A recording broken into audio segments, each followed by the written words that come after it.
গণহত্যার বিচার নিয়ে কোনো সন্দেহ না করার আহ্বান জানিয়ে আইন উপদেষ্টা বলেছেন, জুলাইয়ে আওয়ামী লীগের অপরাধ 1971 সালে পাকিস্তানি সেনাবাহিনীর অপরাধের চেয়েও নৃশংস। এই অপরাধের বিচার হতেই হবে। আর আন্তর্জাতিক অপরাধ ট্রাইব্যুনালের চিফ প্রসিকিউটর জানান, ৩রা আগস্ট শেখ হাসিনার মামলার সাক্ষ্য গ্রহণ শুরু হবে। গণহত্যায় শীর্ষ নির্দেশদাতাদের একটি বড় অংশের বিচার আগামী ডিসেম্বরের মধ্যে সম্পন্ন হবে।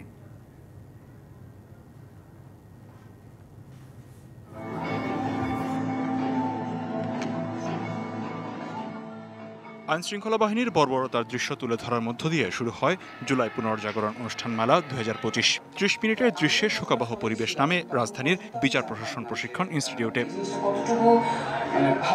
এরপর মঞ্চে শহীদ স্বজনরা নিজেদের অনুভূতির প্রকাশ করেন। লাস্টে পুলিশ যখন গুম করতে বা নেওয়ার জন্য এগিয়ে যাচ্ছিল, তখন সেই লাশকেও যখন পুলিশ না নিতে পারে সে তার নেতৃত্ব দিয়েছিল। মৃতদেহ হাতে পাওয়ার সঙ্গে সঙ্গে বলেছিলাম যে আমি বিচার দিলাম আল্লাহর কাছে। আমি কিন্তু আমার ছেলের জন্য মামলা করি নাই, ওর মামা মামলা করেছে। কেন করি নাই? কারণ আমি এই দেশের বিচার ব্যবস্থায় আস্থা রাখতে পারি না। অভিযোগের জবাব দেওয়ার চেষ্টা করে আইন উপদেষ্টা। কোন রকম কোনো গাফলতি কোনো জায়গায় করি নাই, কোন রকম কোনো অন্যায় কোনো জায়গায় করি নাই, জীবনে কোনোদিন এত পরিশ্রম করি নাই। আর যাই করেন, এই বিচার নিয়ে আমাদের আন্তরিকতায় কোন রকম বিন্দু মাত্র সন্দেহ রেখেন না। জুলাইয়ে আওয়ামী লীগের নৃশংসতাকে তুলনা করেন 1971 সালে পাকিস্তানি সেনাবাহিনীর হত্যাকাণ্ডের সাথে। আমি কল্পনা করতে পারিনি এইরকম বর্বরতা হয়েছে। শুনতাম আবু সাইদের মৃত্যুটা দেখেছি, তার চেয়ে ভয়াবহ দৃশ্য পরে দেখেছি, আপনারাও দেখেছেন, লাশ জ্বালিয়ে দিচ্ছে। শেখ হাসিনা এবং তার দোসররা যে অপরাধ বাংলাদেশে করেছে, আমি সরি, আমার মনে হয় 1971 সালে পাকিস্তানি বাহিনী এত জঘন্য অপরাধ করে নাই। অনুষ্ঠানে বন ও পরিবেশ উপদেষ্টা বলেন, জুলাই গণহত্যার বিচার না হলে বিচার বিভাগ নিয়ে অনাস্থা তৈরি হবে জনমনে। যে রাষ্ট্রযন্ত্রের কোন কোন জায়গায় বিচারহীনতা একটা স্বাভাবিক বিষয় হয়ে দাঁড়িয়েছে। আপনি হয়তো বিচার করবেন, ট্রাইব্যুনাল হয়তো রায় দেবে, কিন্তু তাদেরকে সত্যিকার অর্থে কিন্তু মুখোমুখি হতে হচ্ছে না এই ট্রায়াল প্রসেসের। এটা তো আসলে কোনোভাবেই মানা যাচ্ছে না। আর চিফ প্রসিকিউটর বলেন, চলতি বছর ডিসেম্বরের মধ্যেই শেষ হবে জুলাই গণহত্যার শীর্ষ হুকুমদাতাদের বেশ কিছু বিচার। আইন, আন্তর্জাতিক স্ট্যান্ডার্ড, আসামির অধিকার, এগুলোকে মেনটেন করে এটা করতে হয়। সেটা করতে যে যুক্তিসঙ্গত সময় দরকার সেটা আমরা নিয়েছি, সেটা আমরা নিচ্ছি। যেভাবে বিচার প্রক্রিয়া আগাচ্ছে, টপ কমান্ডারদের বিচার, একটা বড় অংশের বিচার আগামী ডিসেম্বরের মধ্যেই সমাপ্ত হবে বলে আমরা আপনাদেরকে আশ্বাস দিতে পারি। জুলাই বিপ্লবের বিচারকে যারা বাধাগ্রস্ত করবে তাদের ইতিহাসের আস্থা করে নিক্ষিপ্ত হবে বলে মন্তব্য করেন আমার দেশ পত্রিকার সম্পাদক মাহমুদুর রহমান। বাংলাদেশের ইতিহাস থেকে পৃথিবী যতদিন থাকবে ততদিন জুলাই বিপ্লবের শহীদদের, জুলাই বিপ্লবের নায়কদের মুছে দেওয়া সম্ভব হবে না। লিখন কান্তি ভৌমিক, ডিবিসি নিউজ, ঢাকা। বৃহস্পতিবারের মধ্যে জুলাই সনদ চূড়ান্ত করতে চায় ঐকমত্য কমিশন। এর আগে বুধবার সনদের একটি খসড়া রাজনৈতিক দলগুলোকে দেওয়া হয়েছে। অবশ্য সেই খসড়ায় ঐকমত্যে পৌঁছানো বিষয়গুলো ছিল না। তারপরও দ্রুতই দলগুলো মতামত দেবে বলে আশা প্রকাশ করেছেন কমিশনের সহসভাপতি। দ্বিতীয় পর্যায়ে 20টি মৌলিক সংস্কার প্রস্তাব নিয়ে গত 3রা জুন থেকে রাজনৈতিক দলগুলোর সঙ্গে বিষয়ভিত্তিক আলোচনা শুরু করে জাতীয় ঐকমত্য কমিশন। এক ব্যক্তি প্রধানমন্ত্রী পদে সর্বোচ্চ 10 বছর, 70 অনুচ্ছেদ পরিবর্তন সহ এ ধরনের 12টি মৌলিক সংস্কার প্রস্তাবে এখন পর্যন্ত একমত হয়েছে রাজনৈতিক দলগুলো। বুধবার জুলাই সনদ 2025 এর একটি খসড়া রাজনৈতিক দলগুলোকে দিয়েছে কমিশন। তবে কোন কোন বিষয়ে ঐকমত্য হয়েছে খসড়ায় তা উল্লেখ করা হয়নি। রাজধানীর ফরেন সার্ভিস একাডেমিতে মঙ্গলবার 21তম দিনের বৈঠকের প্রারম্ভিক বক্তব্যে কমিশনের সহসভাপতি অধ্যাপক আলী রিয়াজ বলেন, 31শে জুলাইয়ের মধ্যে জুলাই সনদ চূড়ান্ত করা হবে। এই পর্যায়ে যেগুলো হয়েছে সেগুলো সমন্বিত করে পরশু দিনের মধ্যে আমরা একটা সনদের জায়গায় পৌঁছাবো। তো সে কাজে আপনারা প্রত্যেকেই আন্তরিকভাবে সকলে চেষ্টা করছেন। সবচেয়ে বড় জিনিস, আপনার কমিশনের প্রতি রাজনৈতিক নেতৃবৃন্দ যে সহনশীলতা প্রদর্শন করছেন। রাজনৈতিক দলগুলোর মতামত আসলেই জুলাই সনদের সমন্বিত একটি খসড়া দেয়া হবে বলেও উল্লেখ করেন তিনি। তত্ত্বাবধায়ক সরকার ব্যবস্থার আলোচনা পুনর্বার শুরু হওয়ার পর রাজনৈতিক দলগুলোর কয়েকটি রাজনৈতিক দলের পক্ষ থেকে প্রস্তাব দেওয়া হয়েছে, সেগুলো সমন্বিত করেই আমরা একটা প্রস্তাব আপনাদের সামনে হাজির করতে চাচ্ছি, যাতে করে প্রত্যেকটি দলেরই নিজস্ব বক্তব্য অবশ্যই থাকবে এবং সেই বক্তব্যের বিবেচনায় তাদের প্রস্তাবগুলোকে গ্রহণ করে নিয়ে অগ্রসর হওয়ার চেষ্টা হচ্ছে যাতে সমন্বয় করা যায়। বৈঠকে মঙ্গলবারের এজেন্ডায় রাখা হয় তত্ত্বাবধায়ক সরকার ব্যবস্থা, নারী প্রতিনিধিত্ব এবং মহা হিসাব নিরীক্ষক ও নিয়ন্ত্রক এবং ন্যায়পাল নিয়োগের বিধান। Afrin Anwar, DBC News, Dhaka. Milestone school and কলেজে বিমান দুর্ঘটনায় আহতদের সবশেষ অবস্থা জানাতে জাতীয় বার্ন ইনস্টিটিউট থেকে ব্রিফ করছেন চিকিৎসকরা। সরাসরি যুক্ত হচ্ছে বক্তব্যে। অবজারভেশনে রাখছি, তারা ছাড়পত্র দেওয়ার মতো কয়েকদিনের মধ্যে আরও কয়েকজনের হবে। বুঝতেই পাচ্ছেন যে সমস্ত রোগীগুলো কেবিনে আমরা শিফট করছি, তাদের অবস্থার যথেষ্ট উন্নতি হয়েছে, কিন্তু কিছু কিছু বিষয় আছে, ড্রেসিং করবার মতো আরও বিষয় আছে, কারণ আবার বাসায় পাঠাতে হবে, আবার ড্রেসিং করতে হবে। এই জন্যে আমরা চাচ্ছি যে আরও কিছু দিন তাদেরকে রেখে যেভাবে করলে তাদেরকে মিনিমাম কোনো হ্যাসেলের মধ্যে যেতে না হয়। তবে একটা কথা আপনাদের পরিষ্কার বলি, আমাদের এই রোগীগুলো যতদিন সম্পূর্ণরূপে চিকিৎসা করার যতদিন লাগবে আমাদের চিকিৎসা করবার, ততদিন অর্থাৎ হসপিটাল থেকে রিলিজ করবার পরেও কিন্তু এই রোগীগুলো আমাদের ট্র্যাকের বাইরে যাবে না এবং তাদের সমস্ত চিকিৎসাগুলো কিন্তু আমাদের হসপিটাল থেকে সব সময়ের জন্য বিনা পয়সায় দেওয়া হবে, কারণ তাদের প্রত্যেকের ডেটা আমরা সংরক্ষণ করছি এবং এটা খুবই পরিষ্কার থাকবে যে কোনো রোগী যদি কোনো কারণে আমাদের বলে কখনো যে মানে তারা চলে যাওয়ার পরে আমরা টেক কেয়ার করছি না, এই ঘটনাগুলো আমরা আশা করি ঘটবে না। আমরা কারণ বার্নের রোগীদের কিন্তু লম্বা সময়, বিশেষ করে যাদের বেশি বার্ন হচ্ছে, যাদেরকে আমরা স্কিন লাগাচ্ছি, যাদেরকে বিভিন্ন গ্রাফট করছি, রিকনস্ট্রাকশন করছি, তাদের জন্য কিন্তু লম্বা সময় লাগবে এবং অনেক রোগীরও পরবর্তী পর্যায়েও কিছু চিকিৎসা প্রয়োজন হবে, কিছু অপারেশনেরও প্রয়োজন হবে।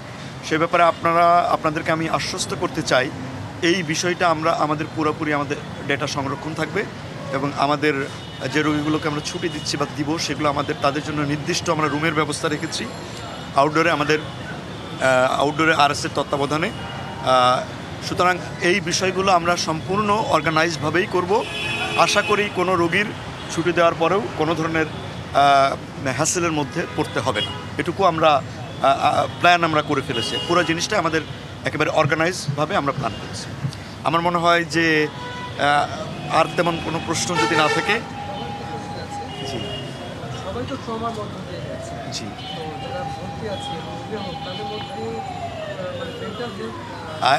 এই ব্যাপারে কিন্তু আমরা শুরুতেই বলছি, তাদেরকে প্রতিদিন তাদের পেশেন্ট, তাদের গার্ডিয়ানকে আমাদের একটা অর্গানাইজ টিম আছে। আমাদের প্রত্যেকটি জানেন যে আমরা এই রোগীগুলোকে আমাদের 6টা ইউনিটে ভাগ করা হচ্ছে।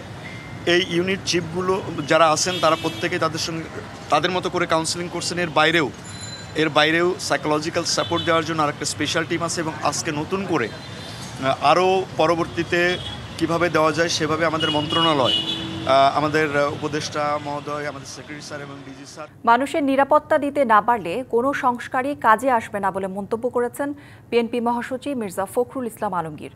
সকালে রাজধানীর বনানীতে আমরা বিএনপি পরিবার ও মায়ের ডাক সংগঠনের যৌথ আলোচনা সভায় কথা বলেন তিনি। সবাই মিলে শিশুদের জন্য বাসযোগ্য আবাসভূমি তৈরি করার আহ্বান জানিয়ে মির্জা ফখরুল বলেন, গুম কমিশনের আশানুরূপ অগ্রগতি হয়নি। বিএনপি ক্ষমতায় গেলে গুমের শিকার পরিবারের সদস্যদের পুনর্বাসন করা হবে বলেও প্রতিশ্রুতি দেন মির্জা ফখরুল। আমরা সংস্কার চাচ্ছি, কিন্তু সেই সংস্কার, সেই কাঠামো যদি আমার মানুষের সার্বিক উন্নয়নে না আসে, তাহলে সেই সংস্কার কোনো কাজে আসবে বলে আমি মনে করি না। একটা কমিশন করা হয়েছে, গুম কমিশন, খুব বেশি একটা এগুতে পেরেছে বলে আমার কাছে মনে হয় না। তাহলে আমাদের নেতা জনাব তারেক রহমান সাহেব যে কথা দিয়েছেন যে তিনি এই শিশুদের এবং এই পরিবারগুলোর পুনর্বাসনের জন্য সর্বাত্মক ব্যবস্থা গ্রহণ করবেন। জুলাই গণঅভ্যুত্থানে টাঙ্গাইলে একজন শহীদের মরদেহ পাওয়া যায়নি এবং তার নাম কেন গেজেটভুক্ত করা হয়নি এ বিষয়ে এনসিপি কাজ করবে বলে জানিয়েছেন দলটির আহ্বায়ক নাহিদ ইসলাম। টাঙ্গাইলে জুলাই পদযাত্রার অংশ নিয়ে তিনি কথা বলেন।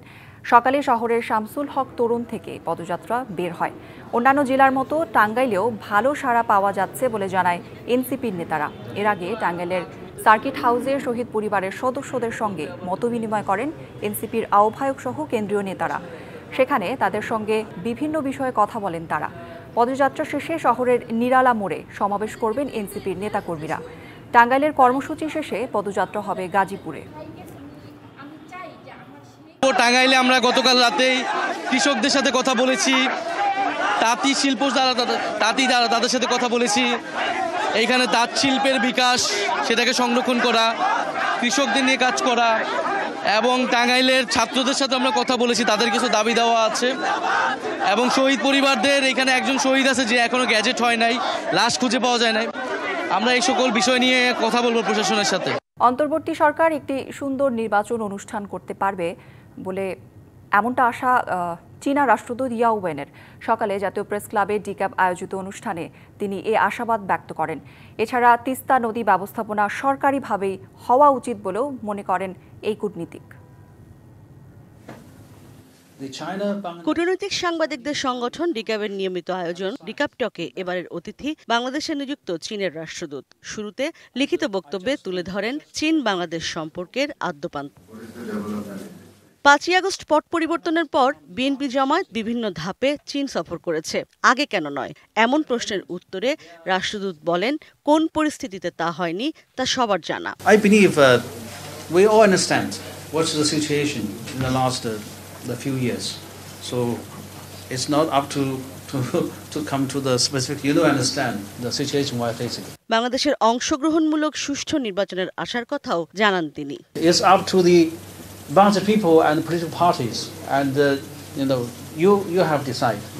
You have the say. I don't have any say on it. Now you have a sort of the richest parties or richest party maybe will be invited to attend. So that is the situation. চীন পাকিস্তান বাংলাদেশের ত্রিপক্ষীয় সম্পর্ক নিয়ে অন্য কারো উদ্বিগ্ন হওয়ার কিছু নেই বলেও মনে করেন রাষ্ট্রদূত। China, Bangladesh, and Pakistan. Actually, this initiative is from China in consultation with Bangladesh and Pakistan. The purpose is to discuss the cooperation between these three countries with a view to invigorate the regional cooperation in South Asia. Teesta নদী ব্যবস্থাপনা সরকারিভাবেই চীন চায় বলেও জানান Yao Wen. Ishrat Jahan Urmi, DBC News, Dhaka. 29 July থেকে 8ই August দেশব্যাপী হামলা সহিংসতা চালাতে পারে আওয়ামী লীগের নেতাকর্মীরা, এমন তথ্য পুলিশের বিশেষ শাখা এসবির কাছে। তাই এই সময়ে বিশেষ সতর্কতা জারি করেছে আইনশৃঙ্খলা বাহিনী। বাড়ানো হয়েছে গোয়েন্দা নজরদারি। টানা 15 বছর ক্ষমতায় থাকার পর ছাত্র জনতার অভ্যুত্থানে পতন হয় আওয়ামী লীগ সরকারের। অন্তর্বর্তী সরকার দলটি রাজনৈতিক কার্যক্রম নিষিদ্ধ করলেও দেশ বিদেশে ছদ্মবেশে সংগঠনটির নেতাকর্মীরা তৎপর বলে মনে করছেন গোয়েন্দারা। তারা গোপনে এক হয়ে সহিংসতা বা হামলার পরিকল্পনা করতে পারে, এমন শঙ্কায় সারা দেশেই 8ই আগস্ট পর্যন্ত বিশেষ সতর্কতা জারি করেছে আইনশৃঙ্খলা বাহিনী। এই সময়টা একটু সতর্ক, জুলাই আগস্ট পুরোটাই। এমন পরিস্থিতিতে দেশের সব ইউনিটকে নিজ নিজ এলাকায় রাজনৈতিক পরিস্থিতি পর্যবেক্ষণ, সন্দেহভাজন ব্যক্তি ও যানবাহনের উপর নজরদারি, সরকারি বেসরকারি স্থাপনায় নিরাপত্তা জোরদার এবং সাইবার গোয়েন্দা কার্যক্রম জোরদারের নির্দেশ দেওয়া হয়েছে। প্রায় 146টা পয়েন্টে আমরা চেকপোস্ট বসাবো, সেটা রাত্রে বরাবরই নিয়ে থাকি, এবারও নেওয়া হয়েছে এবং এটা ওই 8ই আগস্ট পর্যন্ত কার্যকরী থাকবে। বিশেষ অভিযান চালাতে বলা হয়েছে 29 জুলাই থেকে 8ই আগস্ট পর্যন্ত। এ সময় মোটর সাইকেল, মাইক্রোবাস সহ সন্দেহভাজন সব যানবাহনে তল্লাশি, বাস টার্মিনাল, লঞ্চ ঘাট, রেল স্টেশন ও বিমানবন্দরের আশপাশে নজরদারি এবং মোবাইল পেট্রোল বাড়াতে বলা হয়েছে। হতে পারে নাশকতা চালাতে পারে এই রকম প্রবাবিলিটি, সম্ভাবনা গুলো ওপেন প্ল্যাটফর্মগুলো এগুলো ইউজ করেই এটা ধারণা করতেছে যে এটা হতে পারে। এই জন্যই পুলিশি এবং অন্যান্য ল এনফোর্সিং এজেন্সি সকলে এটার ব্যাপারে সতর্ক আছে, আমরাও সতর্ক আছি।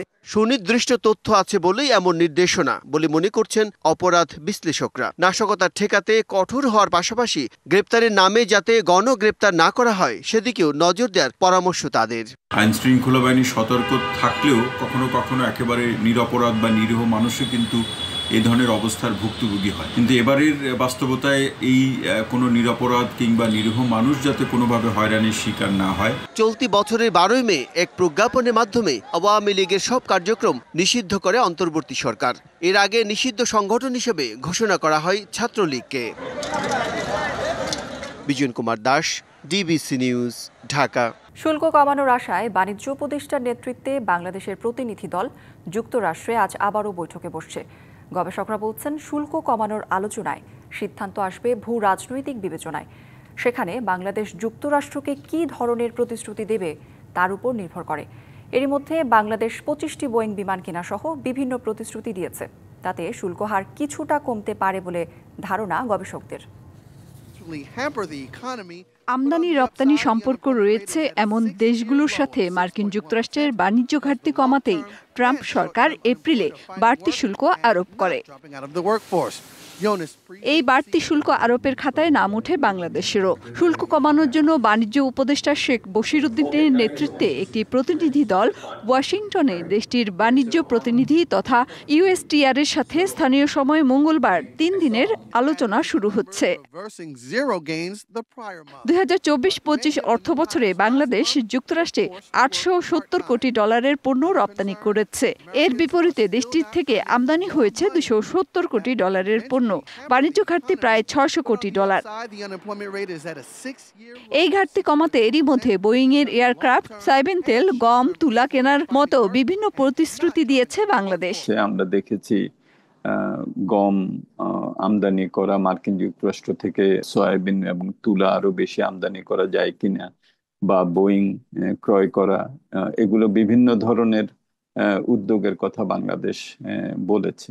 তবে শুল্ক কমানোর আলোচনাটি বাণিজ্যের উপর নির্ভর করছে না। আলোচনাটা বাণিজ্যিক আলোচনা হচ্ছে ঠিকই, কিন্তু সিদ্ধান্তটা কিন্তু বাণিজ্যিক আলোচনার উপরে নির্ভর করে হবে না। ভূ রাজনৈতিক, ভূ অর্থনৈতিক, বিভিন্ন দেশের সাথে বাংলাদেশের দ্বিপাক্ষিক সম্পর্ক, এগুলো অ্যাসেস করে তারপরে বাড়তি শুল্কের সিদ্ধান্তটা হচ্ছে। ব্যবসায়ীরা বলছেন, অতিরিক্ত শুল্ক হার কমিয়ে প্রতিযোগী দেশগুলোর সমপরিমাণ হলেও মার্কিন বাজারে টিকে থাকা সম্ভব। ওদের থেকে যে ডিটি আমাদের আছে সেটাকে যদি আমরা কমায় আনতে পারি, যদি সেটা কোনো মতে আমাদের এই ইন্ডিয়া পাকিস্তানের কাছাকাছিও চলে আসে, আমি বলছি না কম, ইভেন যদি সমানও হয়, আমরা কিন্তু ক্যাপাসিটি ওয়াইজ এবং ইনফ্রাস্ট্রাকচারগত ভাবে ওদের থেকে কিন্তু আমরা বেটার পারফর্ম করতে পারি বা পারবো। যে আপনি গিভ অ্যান্ড টেকের মধ্যে আপনি যতখানি দিতে প্রস্তুত ততখানি আপনি দিবেন।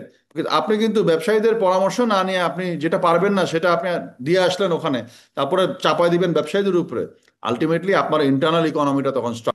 যুক্তরাষ্ট্রের রপ্তানি বাজারে বাংলাদেশের বড় প্রতিযোগী ভিয়েতনাম। দেশটি ইউএসটিআর এর সাথে আলোচনায় বসে শুল্ক 26% কমাতে পেরেছে। এর জন্য ভিয়েতনামের জন্য কঠিন শর্ত ছিল চীনা পণ্যের উপর আমদানি কমানো। মেহের মনি, ডিবিসি নিউজ, ঢাকা। জেলায় জেলায় সংকট সমস্যা, তা থেকে উত্তরণের চ্যালেঞ্জ আর সম্ভাবনার কথা তুলে ধরতে চলছে ডিবিসি এক্সপ্রেস। বিশেষ এই আয়োজনে মতামত থাকছে তৃণমূল থেকে শুরু করে নীতি নির্ধারকদের। ডিবিসি এক্সপ্রেস আজ সারাদিন আছে বরিশাল জেলায়। সিএসআরএম নিবেদিত ডিবিসি নিউজের বিশেষ আয়োজন ডিবিসি এক্সপ্রেস। আজ আমরা সারাদিন রয়েছি বরিশালে। এলাকার সমস্যা, সংকট, তা থেকে উত্তরণের চ্যালেঞ্জ ও সম্ভাবনা তুলে ধরবো। এই মুহূর্তে রয়েছে আমরা বরিশাল শেরেবাংলা মেডিকেল কলেজ হাসপাতালে। আমরা জানবো যে এই হাসপাতালের চিকিৎসা সেবা কেমন রয়েছে। আপনার কাছ থেকে জানতে চাইবো যে হাসপাতালের সার্বিক চিত্রটা দিয়ে বলতেন কী কী সমস্যাগুলো রয়েছে চিকিৎসায়। আচ্ছা, এখানে সার্বিক যে সংকটগুলো আছে এগুলো একদম সার্বজনীন চিত্র, সারা বাংলাদেশে কম বেশি হয়, কিন্তু এখানে একটু বেশি হয়। এখানে আসার পর আপনারা যেটা দেখতে পাবেন, এখানে কম বেশি অনেক রকম হচ্ছে এক্সরে মেশিন আছে, এমআরআই মেশিন আছে, আরও অনেক রকম যন্ত্রপাতি আছে, কিন্তু সেগুলো পরিচালনার জন্য টেকনিশিয়ান এনাফ নাই।